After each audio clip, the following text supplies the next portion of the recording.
In the middle of an ordinary flight, a storm of judgment and whispers ignited when one boy's struggles exposed the cruelty hidden in plain sight. Power, money, and pride all shattered under the weight of a truth no one expected. And from the most unlikely place came the answer that silenced an entire cabin. What started as humiliation would unravel into a revelation that no fortune could control and no prejudice could deny. Follow this story to its end.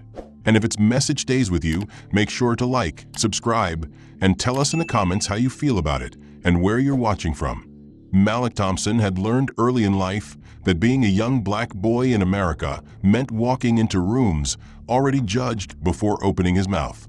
At just 12 years old, he had skin the color of deep mahogany, wide, intelligent eyes, and a quiet way of observing that made grown men uncomfortable. To the world, however, none of those things mattered more than his blackness. At JFK Airport, as he clutched his faded backpack patched at the seams, people saw his skin first, his poverty second, and never paused long enough to see the dignity his mother had raised him with. Malik was boarding a plane to Chicago, sent alone because his mother's cancer had grown too advanced for her to care for him, and his aunt had agreed to take him in. His shirt was washed crisp though frayed at the collar, his jeans clean but worn, his shoes patched from years of stretching every dollar. Inside his backpack, hidden under a notebook of sketches and a change of clothes, was his most prized possession, a dented red toy car with one broken wheel, carried everywhere like a talisman. His mother had told him it was a reminder that even broken things can keep moving. As Malik shuffled into the boarding line for economy, he felt the stares. A white woman pulled her designer purse closer. A businessman in a polished gray suit muttered about security letting anyone onto planes these days. The gate agent's smile to the passengers before him faded slightly when Malik handed over his ticket, replaced by a perfunctory nod. Malik had experienced this enough times to know the rhythm. Suspicion, disdain, dismissal. He swallowed it all with silence, just as his mother had taught him, because dignity was resistance.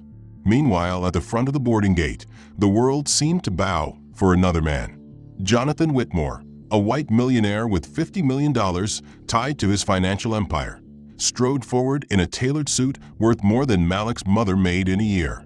His Italian shoes clicked sharply on the polished floor. His platinum wedding band gleamed though his wife had died months earlier, and his 9-year-old son Lucas trailed beside him. Lucas was pale, blonde-haired, and visibly overwhelmed by the noise of the airport, pressing his hands against his ears and rocking on his heels. Jonathan held the boy's shoulder firmly, ushering him toward the first-class lane.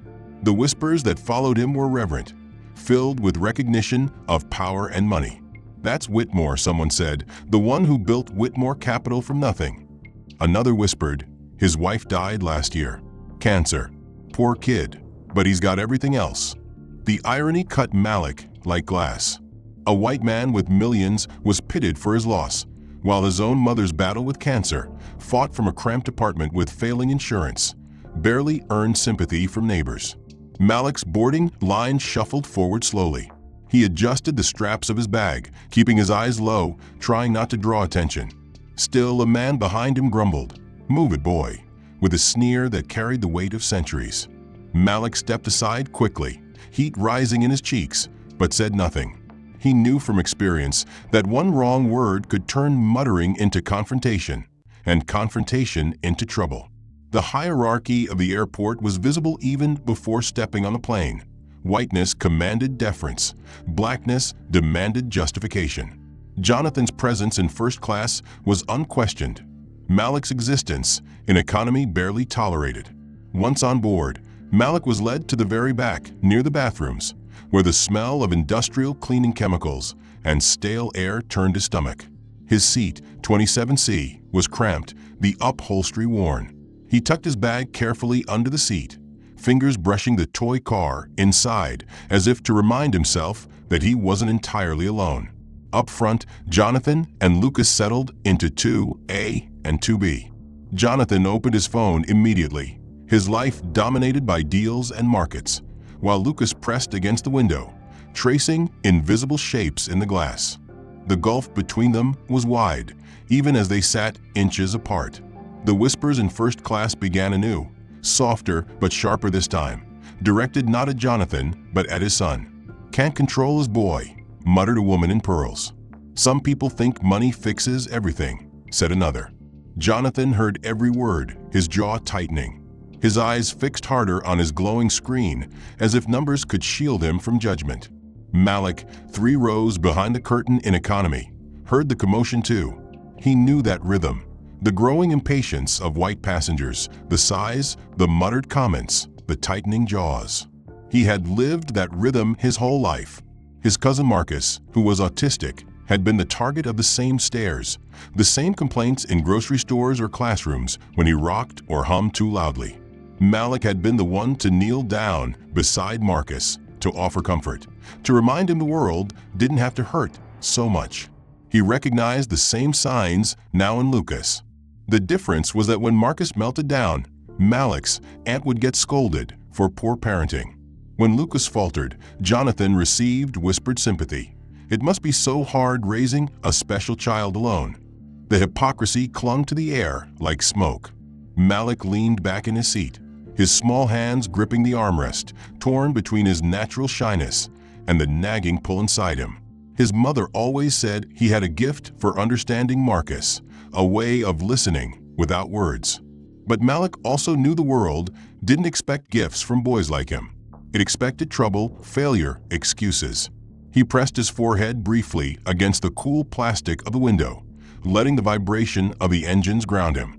In first class, Jonathan tried once more to hush his son with authority, his voice carrying the edge of boardroom power.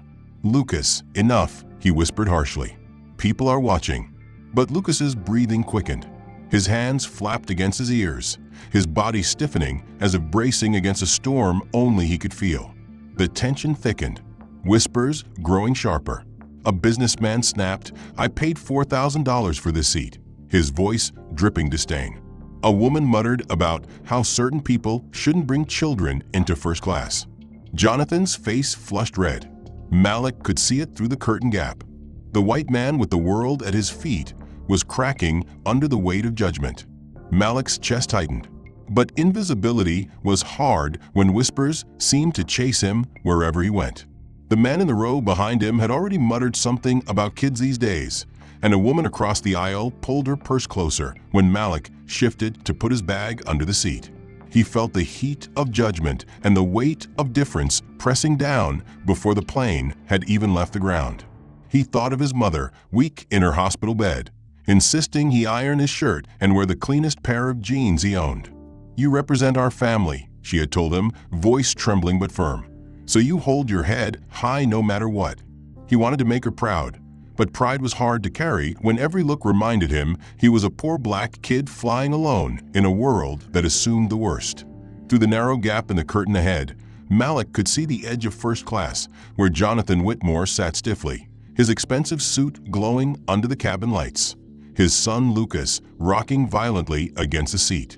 Malik watched the boy press his hands hard against his ears, eyes wide with panic as the announcements blared through the cabin.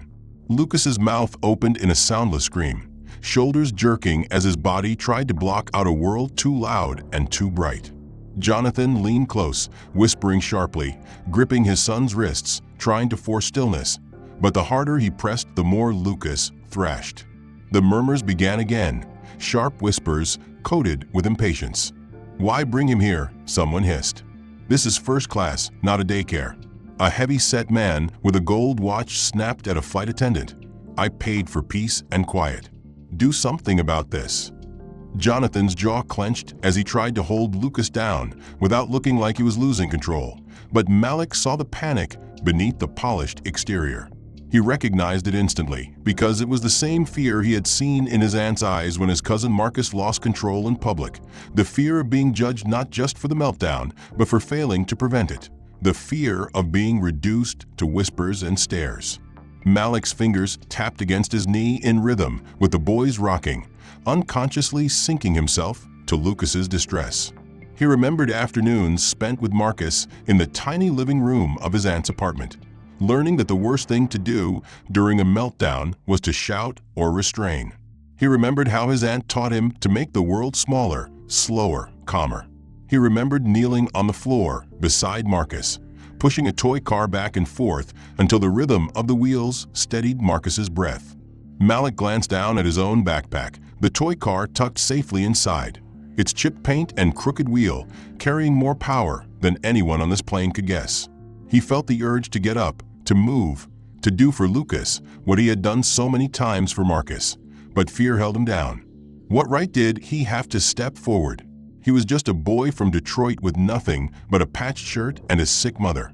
This was first class, and those people would never welcome him into their world.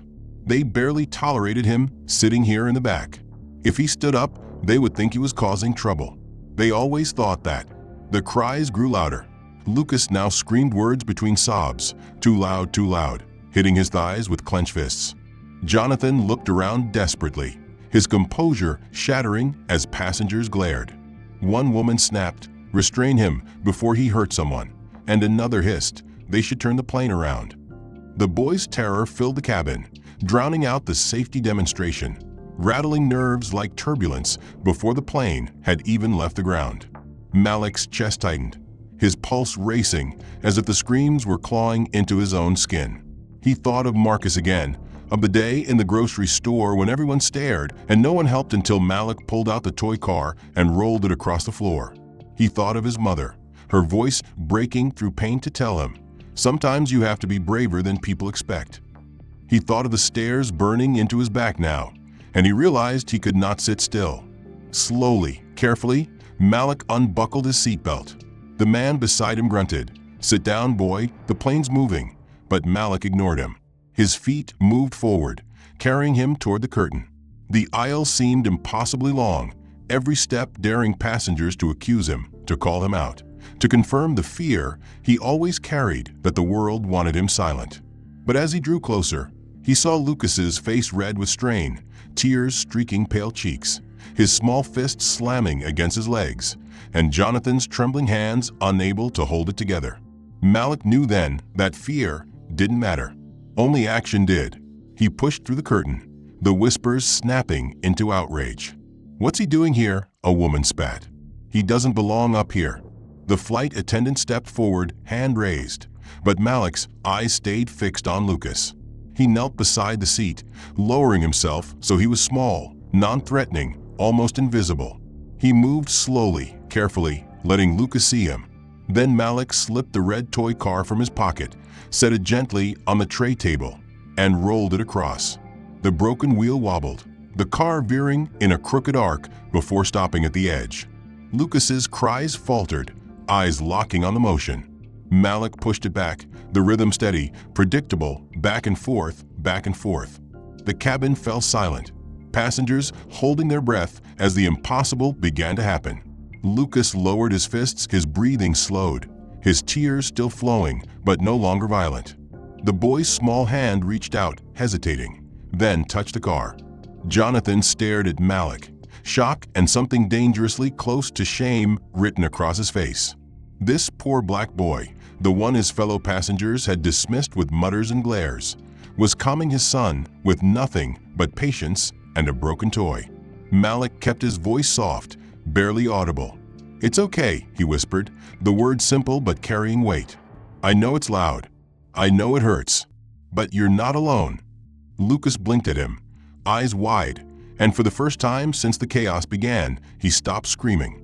Malik's hands moved steadily, pushing the car back and forth, his voice whispering soothing words almost beneath hearing.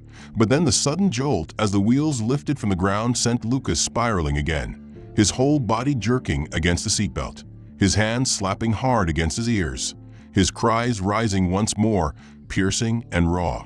The broken calm shattered like glass, and the passengers, who had just been marveling at the black boy's quiet intervention, shifted back into their old rhythm of complaint, whispers dripping with irritation. "Not again," groaned a woman in pearls. "This is unbearable," snapped the businessman with the gold watch. The cabin lights flickered as the aircraft climbed, and each flicker made Lucas shriek louder, his fists now striking his legs with punishing force, his thin arms trembling with exhaustion. Jonathan's face flushed red as he tried again to restrain his son, grabbing his wrists too tightly, his voice shaking between desperation and command. "Lucas, stop. Sit still. People are watching." His words came out not as comfort, but as threat, each syllable another crack in his facade. He was the millionaire everyone admired in boardrooms, but here he was reduced to begging in front of strangers, powerless. Malik watched, his chest tightening, and knew this was the turning point. He recognized the rhythm of escalation, the way Lucas's cries had turned into screams and then into self-inflicted blows. He had seen Marcus reach this same breaking point, where words from adults only added fuel to the fire. Malik knew that force would not help, but every instinct inside him fought against the pressure of the white stares around him. He was just a boy, just a poor black boy, and yet in this moment he was the only one who understood what was happening. He took a slow breath, bracing himself against the flood of doubt, then leaned in closer to Lucas without touching him, letting the boy see his face clearly, letting his own calm body become an anchor. "It's too loud, I know," Malik whispered, steadying his voice. "It's scary, I know, but you're safe. I'm right here." The boy's sobs hiccuped, caught between panic and the faint possibility of trust. Malik rolled the toy car again, slow and deliberate, even as turbulence shook the cabin and Jonathan's grip on his son grew harsher. "Don't let go of me, Lucas," Jonathan muttered, sweat dripping down his forehead, but his words were tinged with fear and humiliation, not love. The other passengers' stares grew colder, sharper, and Malik could feel their disdain like knives. A white woman leaned toward another and hissed, "Why is that black kid even here?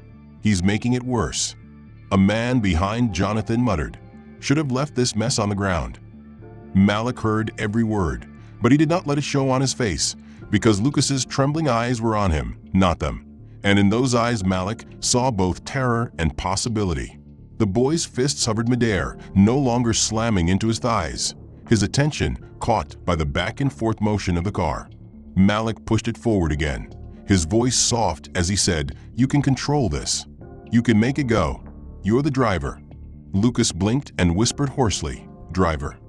Malik nodded, his lips curving into the smallest smile. "Yes, you. You make the rules for the car. Nobody else." Lucas's fingers reached out hesitant, then pressed against the car, pushing it forward in a shaky line. The broken wheel wobbled, but it still rolled, and for a moment his screams quieted into ragged breathing. Jonathan froze, his hands still gripping his son's wrists, his face stricken as he watched the scene. He had spent years paying therapists, tutors, and specialists, and yet here was a boy from economy class with worn clothes and no money, doing what all his wealth could not. Humiliation burned through him, but deeper than humiliation was something else, something he had not felt in years: shame. Shame that he had never lowered himself to his son's level, never tried to see the world through Lucas's eyes, never offered patience the way this boy had. Jonathan loosened his grip slowly, his own son's wrist sliding free, and for a terrifying second he felt completely useless. Malik, sensing the shift, looked up at him with eyes that carried both quiet strength and unspoken challenge. It was as if Malik was telling him, without words, "This is how you do it. You listen. You wait. You let him lead." Lucas pushed the car again, his breathing slowing, though his body still trembled with aftershocks of panic. A hush fell over the first-class cabin, the kind of hush that carried awe and disbelief in equal measure. The same passengers who had complained now leaned forward, drawn in by the fragile miracle unfolding before them. A woman who had muttered angrily earlier now covered her mouth with her hand, her eyes softening as she whispered, "How is he doing that?" The businessman who had demanded silence turned away, unable to meet Jonathan's eyes, his own face sagging with shame. Malik did not acknowledge them, did not care about their change of heart. His entire focus was on Lucas, on making the boy feel seen and safe. "You're doing it," Malik said softly, his voice filled with encouragement. "You're in charge now." Lucas pushed the car again, and for the first time since the plane had begun its climb, a faint sound broke through his lips that was not a scream or sob. It was small, almost lost under the hum of the engines, but Malik heard it clearly. It was a laugh. Jonathan's chest clenched painfully, his eyes stinging. He had not heard his son laugh in months, maybe years, not like this, not free of effort. He sat back in his seat, the edges of his authority crumbling, replaced by something raw and unfamiliar. He watched the black boy with the broken toy do what he himself had failed to do for 9 long years, and he felt the weight of his pride crashing down around him. The passengers remained silent, their earlier arrogance now transformed into shameful observation. Malik kept his hand steady, his eyes calm, his presence unshaken, because he knew this was only the beginning. The meltdown had erupted, yes, but in that eruption lay the chance for connection, for change, for something neither Jonathan nor Lucas had ever known. Malik remained kneeling beside the first-class seat, his knees pressed against the carpet, his posture small but steady, his brown eyes focused on Lucas with the patience of someone who knew what it meant to feel trapped. The boy's chest rose and fell in uneven rhythm, but his fists no longer struck his legs.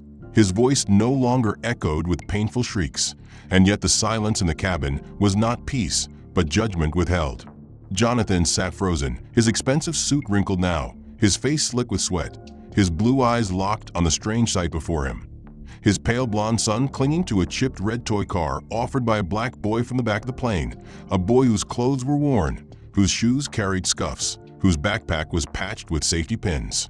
It was a sight Jonathan could not reconcile with the world he knew, a world where money and control solved problems, where power bent people to his will, where he dictated terms and others followed. For the first time in his life, he was not the one commanding the room, and that truth carved through his pride like a blade. But the passengers around them were less struck by humility than by impatience. A woman across the aisle, her pearl earrings swaying with each shake of her head, broke the silence with a sharp whisper meant to be heard. "This is ridiculous. First class isn't for circus acts." Another passenger, the businessman with the gold watch who had complained before, leaned forward again, his voice thick with anger. "I don't care what's wrong with him. We paid good money for this. Get that boy under control." His words cut into Jonathan like knives, but they also sliced at Malik, because the weight of that boy was familiar. The sting of being dehumanized reduced to inconvenience, something Malik had lived through in grocery stores, classrooms, and on sidewalks where white women clutched their purses tighter when he walked by. Jonathan's hands shook as he wiped sweat from his brow, torn between snapping back with the authority that had built his empire and crumbling under the shame that he could not even calm his own son. But Malik, though smaller, carried himself with a calm Jonathan could not summon. He kept his voice low, his tone steady. "It's okay, Lucas. Just watch the car. Nothing else matters." The toy rolled back and forth, its broken wheel wobbling with each push, and slowly Lucas's breathing steadied again, though the tension remained coiled inside him like a spring waiting to snap. Then came the voices, louder this time, no longer whispers. "Maybe they should restrain him," one man said coldly. "Straps, that's what they use." The flight attendant Patricia, her name tag gleaming in the cabin light, approached with cautious authority, kneeling beside Jonathan. "Sir," she began carefully, "we have soft restraints available in case of emergencies, for his safety and others." Jonathan's face twisted, humiliation blazing in his eyes, because the thought of his son being tied down in front of these strangers was unbearable. But before he could respond, another attendant added, "We also have sedatives in the medical kit. It may calm him." Jonathan's voice came out raw and sharp. "No, absolutely not. He reacts badly. No restraints, no medication." His words trembled with desperation, but his refusal only fueled the passenger's anger. The businessman slammed his palm against the seat in front of him, then turned the plane around. "I won't sit through hours of this." Murmurs of agreement rippled through the cabin, voices rising with a dangerous edge. Malik's heart pounded as he listened, the air thick with hostility that he knew too well. He had heard words like these directed at Marcus, heard teachers talk about removing him from classrooms, neighbors mutter about problems who should be managed elsewhere. He saw Lucas shrinking under the weight of those stares, his thin body trembling, and Malik knew the shame of being seen as nothing but trouble. He moved a little closer, careful not to touch, lowering his voice further, speaking words meant only for Lucas, though they carried into Jonathan's ears like revelation. "You're not a problem. You're just you. And that's enough." Jonathan blinked, startled by the simplicity and truth of the words, because he realized he had never said anything like that to his own son. He had always commanded, corrected, redirected, but never accepted. He had treated Lucas like a puzzle to solve, not a child to understand. The realization struck him harder than the passenger's insults. Lucas's small voice broke the heavy silence, fragile but clear. "Too loud," he whispered, rocking gently. Malik mirrored the motion, rocking with him, matching his rhythm without judgment, his body language saying, "I understand." Slowly, Lucas's cries dwindled again, replaced by small sounds, half giggles, half hums, the beginnings of play. Malik pushed the car one more time, then pulled his hand away, giving Lucas full control. The boy's thin fingers wrapped around the toy, pushing it himself. And for the first time since boarding, he looked at Malik, really looked at him, a flicker of trust shining in his wide eyes. The passengers shifted uneasily, their earlier hostility softening though pride kept them quiet. A woman across the aisle who had scoffed earlier dabbed at her eyes with a tissue. The businessman with the gold watch turned back around, his shoulders hunched, unable to face the shame of his words. Jonathan sat stiffly, his face caught between awe and humiliation, his heart racing as he realized he had just been outdone by a child who owned nothing but a patched backpack and a broken toy car. He doesn't belong here. Neither of them do. She shot Malik a glare so cold it could have frozen steel. First class isn't a playground. Jonathan sat rigid, his jaw tight, shame burning through his chest because he knew they weren't only talking about his son. The glances that darted toward Malik, who was still kneeling beside Lucas's seat, carried the weight of disdain sharpened by centuries of prejudice. Malik felt those stares as if they were hands shoving him back toward economy, toward invisibility, reminding him of his place in their world. His dark skin, his worn clothes, his patched shoes, all of it gave them permission, in their eyes, to dismiss him. He thought of his mother, her frail hands guiding his, as she told him to be proud no matter how they looked at him. But pride was hard to hold when faces twisted with contempt. Lucas clutched the toy car tighter, rocking slower now, his small body beginning to calm again, but the atmosphere around him was growing hostile. "This can't go on," muttered the businessman with the gold watch. "Turn this plane around. I won't tolerate it."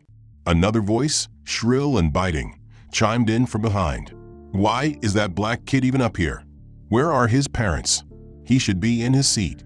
Malik froze at the word, his skin prickling, because he had heard it countless times before, spoken in classrooms by teachers, whispered in stores, shouted on streets. Black kid, not boy, not helper, not savior, just black kid, reduced and dismissed. Patricia, the lead flight attendant, tried to intervene, her voice strained with forced calm. "Please, everyone, lower your voices. The child is sensitive to noise." But her words did little to calm the passengers, who hissed and muttered with the entitlement of those who believed their comfort outweighed compassion. Jonathan pressed his palm against his forehead, the weight of humiliation crushing him, and whispered through clenched teeth, "I can't stop this." He wasn't talking about Lucas anymore, Malik realized. He was talking about the tide of white judgment that turned even kindness into something suspect. Malik shifted slightly, making himself even smaller, but his eyes stayed locked on Lucas. He remembered Marcus in those same moments, the stares that always came, the way people treated his cousin like a burden instead of child. Malik had learned not to care about their stares then, and he told himself he could do it again now. He leaned closer to Lucas, whispering, "You're okay. You're safe. Just us right here." The boy nodded faintly, pressing the toy car against the tray table, rolling it back and forth in shaky rhythm. Malik's voice remained soft. "That's it. Just keep driving." The murmurs quieted slightly as passengers realized the screams had dwindled again, but the hostility in their eyes never left. Then came the first outright accusation. "He's making it worse," a woman spat, her diamond necklace glittering against her pale skin. She jabbed a manicured finger toward Malik. "Get him out of here." What kind of parents let a boy like that wander around? This is dangerous. Malik's stomach twisted, but he forced himself to stay calm because Lucas was watching, and Lucas needed calm more than anything. He thought of his aunt's voice, teaching him to use patience as a shield. He whispered, "We're okay. Just you and me, okay?" Lucas whispered back, "Driver." His thin lips stretched into the faintest smile, and Malik pushed the toy car again, his heart swelling at the fragile trust being offered to him. Jonathan looked at Malik, then really looked, and saw something he had never acknowledged before: strength not born of wealth or power, but of survival, of being forced to endure things no child should have to endure. Jonathan's eyes burned as he whispered hoarsely, "How are you doing this?" Malik shrugged, his voice quiet but steady. "I just listen." The words carried deeper than they should have, hitting Jonathan like a truth he had avoided for 9 years. He had never listened, not really. He had commanded, corrected, paid experts to fix his son, but he had never listened. Shame tore at him like claws. But before he could speak again, the businessman with the gold watch stood, his voice booming. "Enough. This flight is unbearable. Do something or I will." His anger exploded into the cabin, passengers nodding, their disapproval mounting like a mob. Patricia stepped forward again, her composure cracking. "Sir, please sit down. The captain has been informed, and we are handling it." But her words only fanned the flames. "Handling it?" the man barked. "You've done nothing. Look at this mess." He gestured at Lucas, who was now rocking quietly with the toy car clutched in his hands, calmer than he had been in an hour. Yet the man saw only disruption. Malik's chest tightened with anger, but he bit it down. He couldn't lash out. He couldn't afford to. His mother's voice echoed in his mind. Dignity is resistance. Instead, he whispered to Lucas, "You're not a mess. You're not. Don't listen." The boy blinked, his eyes glassy, and for the first time, he spoke more than a word. "He's mean." His voice was small but clear, and the passengers who heard it stiffened. Malik smiled faintly, his voice gentle. "Yeah, sometimes people are mean when they don't understand. But you don't have to listen to them. Just be you." Jonathan's throat tightened, his son's words cutting him deeper than any insult, because in those 2 syllables, "he's mean," was an entire truth about how the world saw difference, how it saw weakness, how it saw black boys and autistic boys alike as problems to be managed rather than people to be understood. Jonathan pressed a shaking hand to his mouth, his mind unraveling as he realized his son trusted a stranger more than his own father. The murmurs did not stop, but they grew more subdued now, unease creeping in as passengers realized the black boy kneeling on the carpet had done what none of them could: calmed the chaos without force, without shame, without cruelty. Malik remained still, his patience unwavering, his presence like a shield between Lucas and the world's judgment. Jonathan stared at him, humbled, broken, and for the first time in his adult life silent, because no words could capture the mix of awe and shame consuming him. Malik reached for the toy car again, rolling it gently back and forth, his whisper steady. "It's just us right here. Nothing else matters." And for Lucas, in that moment, it was true. The pressure inside the cabin had reached a dangerous boil, the air thick with judgment, and the soft hum of the engines no longer masking the hostility radiating from every direction.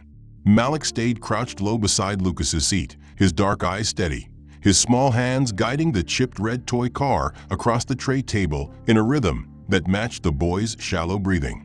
Lucas had calmed for the moment, his fists no longer striking his thighs, but his body still trembled from the storm that had torn through him minutes earlier. Jonathan sat stiffly in his seat, his hands trembling as he rubbed at his temples, his suit jacket damp with sweat and his carefully crafted image shattered beyond recognition. The man who could silence entire boardrooms with a raised eyebrow was powerless here, reduced to a father with no answers, watching his 9-year-old son find comfort in the presence of a poor black boy who carried nothing but a patched backpack and a broken toy. The murmurs had quieted but not disappeared. The businessman with a gold watch still glared from the seat in front, muttering curses under his breath about ruined flights and wasted money. The woman with the diamond necklace kept shooting sharp looks toward Malik, her lips tightening With every second, he remained in first class. Jonathan felt their stares like a weight pressing on his shoulders, but for once he was too drained to fight them, too consumed by the realization that the boy kneeling on the carpet knew more about his son's needs than he ever had. Malik ignored them, his entire focus locked on Lucas, his voice barely audible as he whispered, "You're doing good. Just keep driving." The toy car wobbled across the tray, its broken wheel clicking softly, and Lucas pushed it back, his pale face damp with sweat, but his eyes steadier now. "Driver," he repeated, almost proudly, and Malik gave him a small, encouraging nod. But the fragile peace was broken by turbulence that jolted the cabin without warning, rattling overhead bins and making passengers gasp. Lucas froze, his eyes going wide, his breathing fast and shallow again. "No, no, no," he whimpered, his voice rising in panic. Jonathan reached instinctively for him, his hands clumsy and rough. "It's fine, it's just turbulence, stop it," he ordered, but his voice carried the sharp edge of command, not reassurance, and Lucas jerked away, his cries rising once more. Malik leaned closer quickly, his voice soft but firm. "It's okay, Lucas, it's the plane's muscles. Just flexing. Super strong plane, remember." Lucas blinked at him, still panicked but listening. Malik flexed his thin arm with exaggerated effort. "See? Like me. Strong muscles." Lucas's cries wavered into a small hiccup, his eyes darting between Malik's arm and the rattling window. "Plane muscles?" he asked weakly, and Malik nodded with a reassuring smile. "Yeah, planes have muscles. They keep us safe." Jonathan stared, his mouth half open, his heart aching because the boy had just turned terror into a story his son could grasp. He had tried therapy, structure, commands, but he had never thought to enter his son's world the way Malik did. His chest burned with shame, but also something else, an awakening that felt both painful and necessary. He wanted to say thank you, but the words caught in his throat. Instead, he sat back, silent, letting Malik's voice fill the space. But silence was not shared by everyone. The businessman with the gold watch had had enough. He slammed his hand down on his armrest, startling several nearby passengers. "This is insane," he barked. "That boy is a danger. Restrain him or turn this flight around." His voice was loud enough to carry down the aisle, and heads turned, eyes narrowing at Jonathan, at Lucas, and most of all at Malik. The woman with the diamond necklace chimed in sharply. "And what is that black kid doing up here anyway? This isn't his seat. He's just making it worse." Her words were like acid, and Malik felt them sting. But he did not flinch because Lucas's wide eyes were on him, desperate and searching for steadiness. Malik whispered again, calm and low, "Don't listen to them. You're safe." Jonathan's chest heaved, humiliation burning hotter than fire. His empire, his wealth, his polished reputation, none of it mattered here.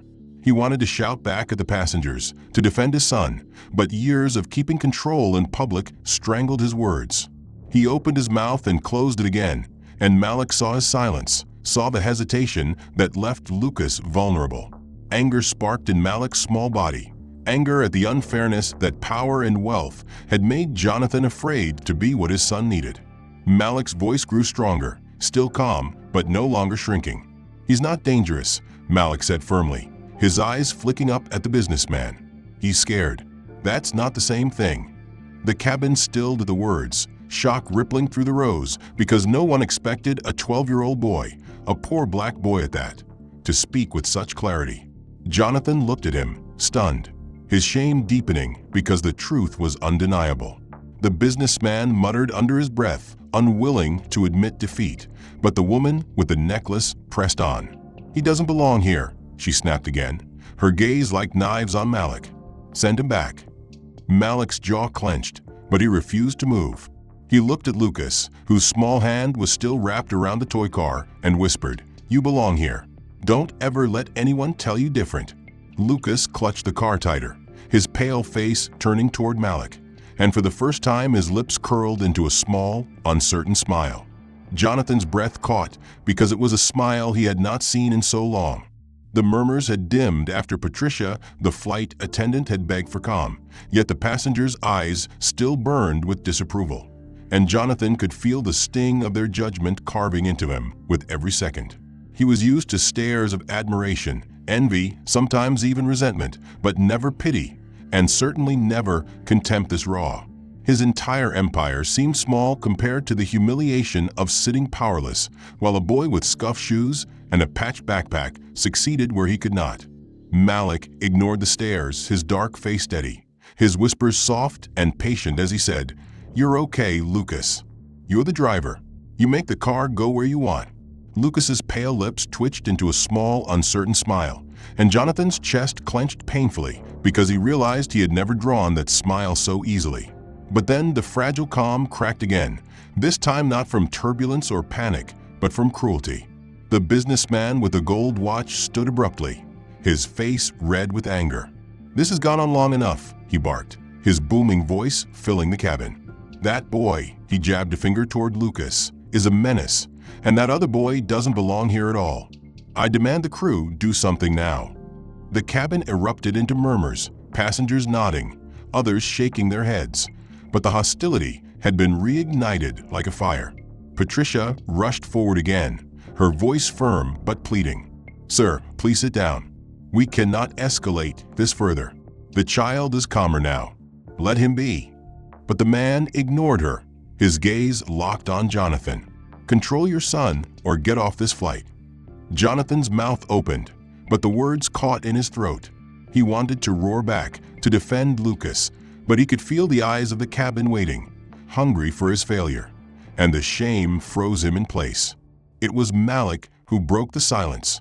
His voice was small but steady, filled with quiet defiance. "He's not a menace. He's scared, and I'm helping him." The cabin froze. The audacity of a 12-year-old black boy standing against a wealthy white man's fury left passengers blinking in shock. The businessman sneered down at him. You're nothing. Go back to your seat where you belong." The words cut like knives, but Malik did not flinch. He looked at Lucas, who was trembling again, his small fists tightening around the toy car, and whispered gently, "Don't listen. You belong here." Jonathan's chest heaved, the shame of his own silence crashing over him like a tidal wave. He had watched strangers insult his son and the boy who had saved him, and he had done nothing. His whole life had been built on commanding respect, forcing silence. But when it mattered most, his voice had failed. Rage and humiliation burned in his veins, but he could not find the words until Lucas himself spoke. His voice was small but clear, trembling with effort. "He's mean." The cabin went silent at the sound. The child who had screamed himself hoarse now spoke words that cut deeper than any adult could. Malik nodded gently, his voice calm. "Yeah, sometimes people are mean when they don't understand. But you're not wrong. You're just you. And that's enough." Jonathan's throat tightened, tears threatening to spill as he realized he had never spoken such words to his son. He had never told Lucas he was enough. He had only told him to stop, to quiet down, to be less. The shame crushed him, but even in his despair he could not miss the truth shining in front of him. Malik, the boy dismissed as nothing by these passengers, had shown more wisdom, more strength, more love than Jonathan had in 9 years. Patricia's voice broke the silence. "Everyone, please remain calm. We are not restraining a child who is not a danger. The captain's orders are clear." But the businessman muttered again, his face twisted with contempt. "This is unacceptable." His wife placed a hand on his arm, her expression softer now, perhaps touched by Lucas's small voice, but he jerked her hand away. Malik stayed still, his body rigid, but his voice steady as he turned his gaze back to Lucas. "You're the driver, nobody else." Lucas pushed the car slowly, his lips forming a faint giggle, and for a moment the storm inside him quieted again. The boy looked at Malik with wide eyes full of trust, and Jonathan felt something break inside him as he realized he was watching his son connect more deeply with a stranger than with his own father. The clash of worlds was undeniable. On one side, wealth, power, and whiteness demanding control, silence, and obedience. On the other, a poor black boy with nothing but patience and compassion, offering acceptance without judgment. Jonathan sat in the middle, torn apart by the realization that his empire had built walls between him and his son that Malik had torn down with a chipped toy car and a whisper. The murmurs softened again, passengers unsettled, some ashamed, others still resentful, but none could deny the truth of what they had seen. Lucas was calmer, his pale face glowing faintly with trust, and it was not because of money, not because of power, not because of authority. It was because Malik saw him, truly saw him. Jonathan pressed his hands together, his voice finally breaking through the silence, raw and unsteady. "Thank you," he whispered, the words directed at Malik, his pride stripped bare. Malik gave him a small nod, then turned back to Lucas as if to remind Jonathan that the work was not done, that presence mattered more than words. But the peace was fragile, and it cracked again under the weight of another sneer. The businessman with the gold watch leaned back in his seat, muttering just loud enough for others to hear. "Unbelievable. This is first class. I didn't pay thousands of dollars to listen to a freak show." His words were followed by a ripple of whispers, some agreeing, others sighing with discomfort, but the judgment in their voices filled the cabin like smoke. Jonathan's jaw clenched, shame burning hotter than before. He had faced competitors, politicians, and media storms with calm precision, but this humiliation in front of these people, watching them sneer at his son and dismiss the black boy who had saved him, this broke him in ways no hostile takeover ever could.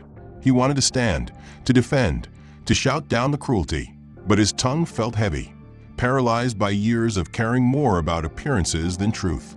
It was Lucas who saved him from silence again. The boy's voice was small, but carried clearly as he whispered, "He's mean. Don't listen." The businessman stiffened, his face red with indignation, but Malik leaned in gently, his whisper soft like a shield. "That's right. Don't listen. You're just you. And that's perfect." Jonathan's chest tightened painfully. Perfect. The word hit him like a dagger, because he had never once called his son that. He had called him smart, called him strong, called him stubborn, but never perfect. Not once. Tears threatened to sting his eyes, but he forced them down, his pride still clinging desperately to the ruins of his image. Patricia, the flight attendant, returned, her face weary but resolute.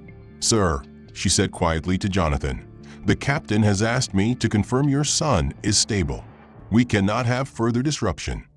Jonathan nodded stiffly, his voice barely above a whisper. "He's calm. For now." But Patricia's eyes drifted to Malik, her expression softening. "You've done wonderfully," she murmured to the boy, and for a moment the walls of prejudice cracked. Malik nodded politely, uncomfortable with the attention, his focus still locked on Lucas. Jonathan wanted to thank him, wanted to pour out the gratitude clawing at his throat, but pride strangled him again. He was Richard Whitmore, billionaire, master of empires. He didn't thank children. He didn't admit failure. And yet, as he watched Malik's small hand push the toy car toward Lucas with infinite patience, he realized he was nothing compared to this boy. Nothing. The truth cut deep, but it was undeniable. The businessman muttered again, shaking his head, but this time his wife leaned forward, her voice low but sharp. "Stop it. Just stop. Can't you see what's happening here? Look at them." Her husband grumbled, but his shoulders slumped, the venom fading from his voice. A few other passengers shifted uneasily, their earlier hostility dissolving into something that looked faintly like shame. Jonathan noticed it, noticed the way the tide was turning, not because of him, not because of his authority, but because a 12-year-old black boy had shown them a kind of grace they hadn't expected to see. The realization shattered what was left of his image. He had spent his life believing power was the currency of respect, that control was the measure of a man, but here power had failed him entirely. It had not bought him his son's trust, had not silenced the judgment, had not calmed the storm. It was compassion, patience, and understanding, qualities he had dismissed as weakness, that had saved them. He bowed his head, his hands trembling, the weight of failure crushing down until he could no longer deny it. Lucas, oblivious to the depth of his father's shame, giggled softly as the toy car rolled in a crooked path, its broken wheel clicking rhythmically. Malik grinned back, his dark face glowing with warmth. "Fast car," he whispered, and Lucas nodded eagerly. Fast car. Jonathan's heart ached at the simplicity of it, at the bond forming right before his eyes, a bond he had never managed to create with his own son. He pressed his hands to his face, tears finally slipping free, his pride no longer able to hold them back. For the first time in years, he wept openly, no longer the powerful tycoon, but a broken father, humbled before a child who had nothing but compassion to give. The cabin had grown quiet, passengers stealing glances at Jonathan as his shoulders shook. Some looked uncomfortable, others sympathetic, but none dared to speak. Malik glanced at him briefly, his eyes filled not with pity but with understanding, and Jonathan felt something inside him crack open. He whispered hoarsely, "I don't know how to do this." Malik's reply was simple, steady, and devastatingly true. "Just listen." The words hit Jonathan harder than any boardroom defeat. Just listen. He realized that was what Sarah, his late wife, had always told him. She had begged him to listen to their son, to stop trying to fix him, to meet him where he was. He had ignored her, drowned in work, in deals, in control, until she was gone and he was left alone with a child he didn't understand. Tears slid down his face as he looked at Lucas, who was smiling faintly at Malik, his pale fingers tapping the car in rhythm. Jonathan whispered again, broken and raw, "I'm sorry." The words were meant for Lucas, for Sarah, for himself, for everything he had failed to do. Malik nodded, his eyes kind, but he said nothing. He didn't need to. Lucas had heard the apology, even if he didn't fully understand. He looked at his father for a brief moment, his wide eyes searching, then turned back to Malik, his trust still firmly planted in the boy who had shown him acceptance without conditions. Jonathan's chest ached with both sorrow and relief, because though his son had not yet chosen him, the door had cracked open, and maybe, just maybe, there was still time. The quiet that settled over the first-class cabin after Jonathan's tears was unlike any silence that had come before. It wasn't the heavy, judgment-filled hush that had hung in the air earlier. This was softer, almost reverent, as though the passengers had collectively realized they were witnessing something they could not explain away with money, etiquette, or prejudice. Jonathan sat slumped in his seat, his eyes raw, his suit wrinkled, stripped of the power that had always cloaked him like armor. He had cried openly in front of strangers, not for deals lost or fortunes threatened, but because he had finally been forced to confront the truth of his own failures as a father. Across from him, Malik remained at Lucas's side, his patience unwavering despite his small body's obvious exhaustion. The boy's dark face was lit by the dim cabin light, his eyes sharp with focus, yet gentle with care as he pushed the chip toy car back toward Lucas, whispering softly, "You're the driver. You choose the way." Lucas smiled faintly, a fragile but real smile, and for Jonathan it was a sight more valuable than any victory he had ever claimed. But not everyone was ready to accept this fragile peace. The businessman with the gold watch still seethed, shifting angrily in his seat as though searching for another opportunity to strike. His voice, however, remained low, drowned out by the weight of the silence around him. Passengers who had once muttered with disdain now sat quietly, watching the small tableau unfold between the black boy and the white child, their expressions complicated mixtures of guilt, admiration, and unease. A woman who had earlier demanded that Malik be removed now stared at her hands, her lips pressed together tightly, shame coloring her cheeks. Jonathan noticed it all, and the realization struck him harder than any insult. Malik's presence had not only calmed his son, but had begun to change the room itself, forcing people to confront their cruelty in ways that his wealth never could. Lucas rocked gently, tapping the tray table with his small fingers, and Malik mirrored the rhythm on his own knee, creating a duet that made the boy giggle softly. Jonathan's chest tightened with longing because he wanted to join in but didn't know how.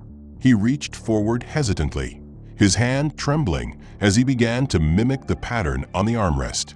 Lucas paused, his wide eyes flicking toward his father. For a heartbeat, Jonathan feared rejection, the way Lucas so often turned from his touch, but then something miraculous happened. Lucas reached out and guided his father's hand through the pattern, his small voice whispering, 7 fast, 3 slow. Like this. Jonathan's breath caught, tears filling his eyes again because it was the first time in weeks, maybe months, that his son had voluntarily touched him. The connection, fragile and brief, was enough to undo him entirely. Malik grinned softly, his dark eyes warm with encouragement. "Perfect," he whispered, and Jonathan realized the boy meant both father and son. The cabin shifted again, the hostility melting into something resembling respect. A woman across the aisle leaned forward, her voice unsteady but sincere. "I owe you an apology," she said, addressing Jonathan but glancing often at Malik. "I didn't understand. My nephew has autism. I should have recognized it. I'm sorry for what I said earlier."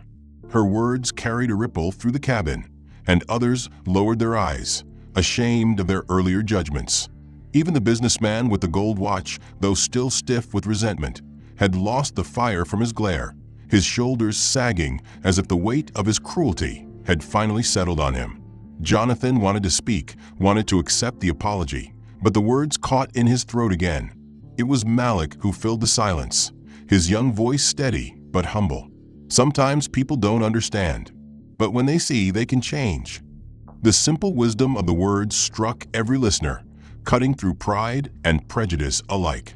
Jonathan looked at him, stunned again by the depth of compassion coming from someone so young, someone the world dismissed as nothing because of his skin, his poverty, his lack of pedigree. Malik had seen more clearly than all of them combined. Lucas leaned against Malik's shoulder now, his breathing steady, his eyes heavy with exhaustion, but his lips still curved in that small, trusting smile. Jonathan reached out, brushing his son's hair gently, and this time Lucas did not flinch away. For Jonathan, it felt like sunlight breaking through clouds after years of darkness. He whispered hoarsely, "I see you, son. I see you." Malik looked up, his eyes locking with Jonathan's, and the man knew the boy understood exactly how much those words cost him. The ripple of compassion spread further when another passenger, an older man in a gray suit, cleared his throat. "My brother was like your boy," he said, his voice rough with age and regret. "Back in the 60s, we didn't know what it was called. My parents sent him away to an institution. I haven't seen him in decades." His wife placed a hand on his arm gently, but he continued, his eyes shining with unshed tears. "Watching this, seeing your boy, seeing that young man, makes me realize I was wrong to let it happen. I let fear decide for me." The cabin was silent, heavy with the weight of confession. Malik, his voice gentle but firm, said simply, "It's not too late. Family makes room. Always." The man nodded, his lips trembling, and his wife pressed her hand to her mouth, overcome. Jonathan sat back, overwhelmed by the realization that this 12-year-old had just guided not only his son, but an entire cabin of people toward compassion. His chest swelled with something that felt both like pride and shame, pride that he had witnessed it, shame that it had not come from him. He whispered again, more to himself than anyone else, "I don't deserve this," but Malik's dark eyes caught his, and the boy shook his head slightly as if to say it wasn't about deserving. It was about listening, about seeing. The engines droned steadily as the plane pushed through the night, but inside the cabin, hearts had shifted. Lucas had quieted completely now, nestled between Malik's patience and Jonathan's tentative touch. For the first time in years, Jonathan allowed himself to hope, not because of his money, not because of his power, but because a boy with nothing but a broken toy car had shown him what love without conditions looked like. And for the first time, he believed he might learn to give it.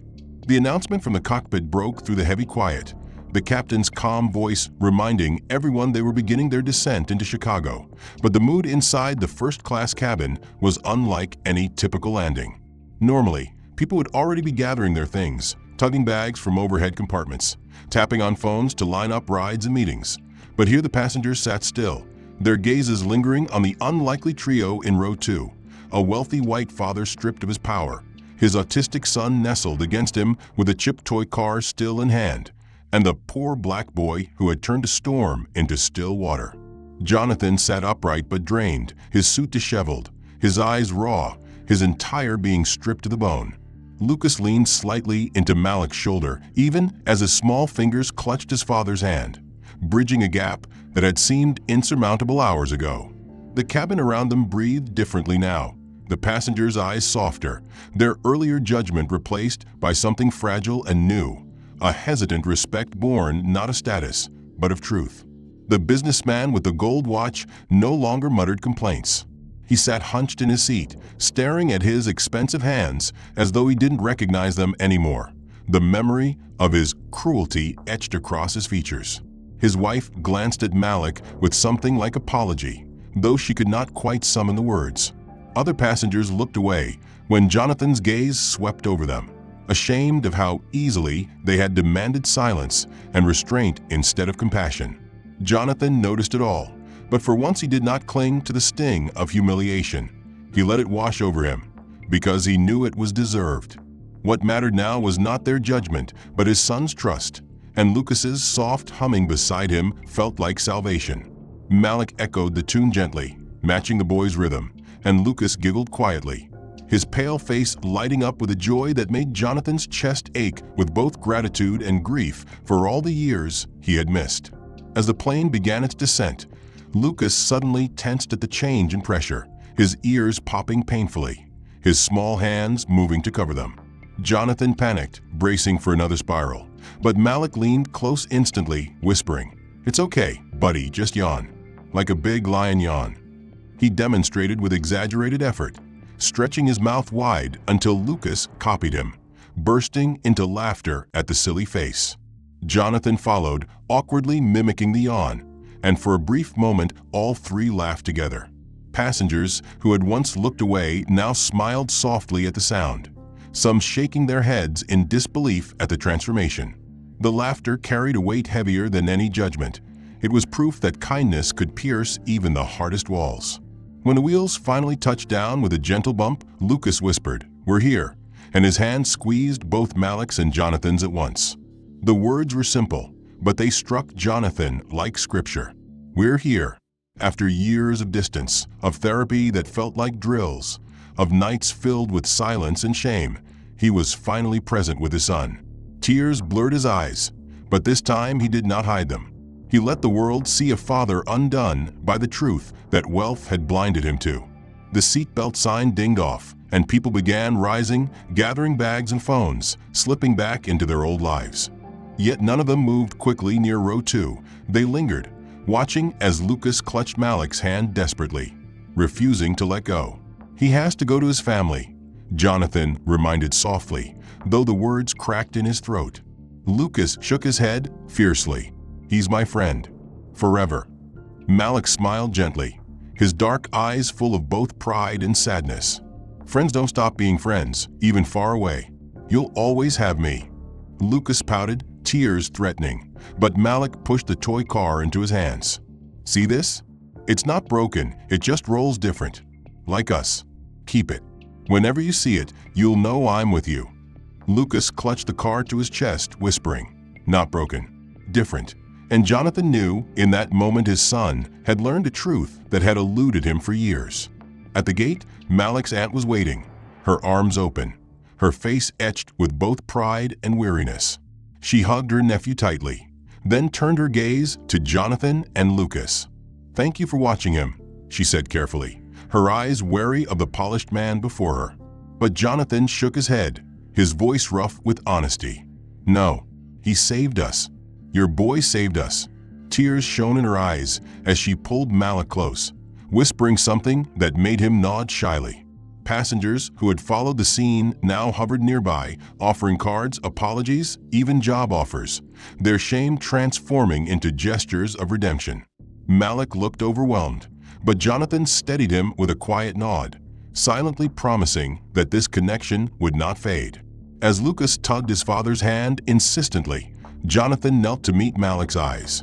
His voice broke as he said, "You gave me my son back. I can never repay you."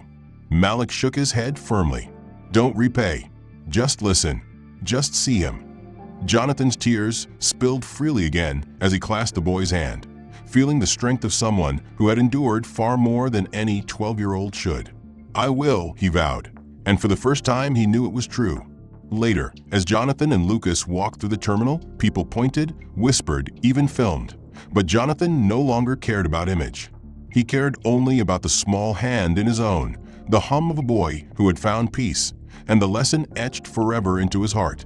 Compassion was stronger than control. Lucas looked up suddenly, his eyes clear and certain. "Daddy, are you different now?"